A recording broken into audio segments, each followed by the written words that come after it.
अफ्रीकी जंगल की गहराइयों में रात उतर चुकी थी। आसमान पर आधा चांद टंगा था और पेड़ों की लंबी परछाइयां जमीन पर डरावनी आकृतियां बना रही थी। हवा में एक अजीब सी बेचैनी थी, जैसे जंगल किसी बड़े राज को छुपा रहा हो। ऊंचे बरगद के पेड़ पर बैठा लाल चोंच वाला हॉर्नबिल धीरे से बोला, मुझे कुछ ठीक नहीं लग रहा। पिछले 3 दिनों से नदी का पानी कम हो रहा है।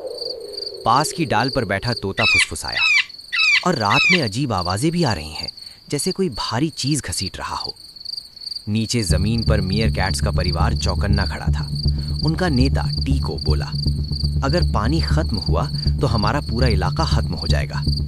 तभी झाड़ियों के पीछे से वार्थॉग मोटू दौड़ता हुआ आया। हांफते हुए बोला, मैंने देखा है, नदी के ऊपर की तरफ कोई पेड़ों को काट रहा है। सन्नाटा छा गया। पेड़ों की ऊंचाई पर बैठे ओरंगुटान गुरु बोंगो ने अपनी लंबी भुजाएं समेटते हुए कहा, ये काम जंगल के जानवरों का नहीं हो सकता, ये किसी चालाक दिमाग का काम है। उसी वक्त दूर से डरावनी हंसी गूंजी।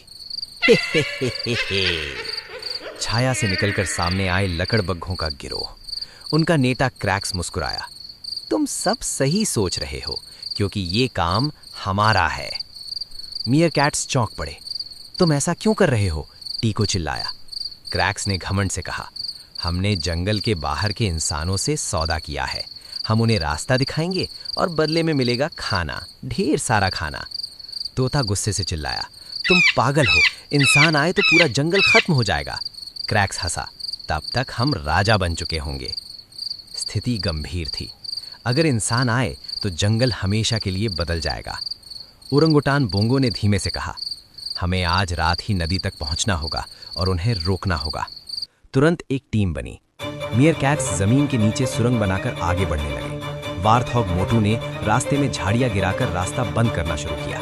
पेड़ों पर बाबून सेना तेजी से छलांग लगाते हुए आगे बढ़ी। आसमान में तोता और हॉर्नबिल निगरानी कर रहे थे। रास्ते में उड़ती तितलियां और पक्षी संदेश फैलाने लगे, जंगल खतरे में है। रात के आखिरी पहर सब नदी के पास पहुंच गए। वहां उन्होंने देखा, लकड़बग्घे पेड़ों को काटकर रास्ता बना रहे थे ताकि इंसानों की मशीनें अंदर आ सकें। बोंगो गरजा, आज ये सौदा खत्म होगा। अचानक बाबून पेड़ों से कूद पड़े।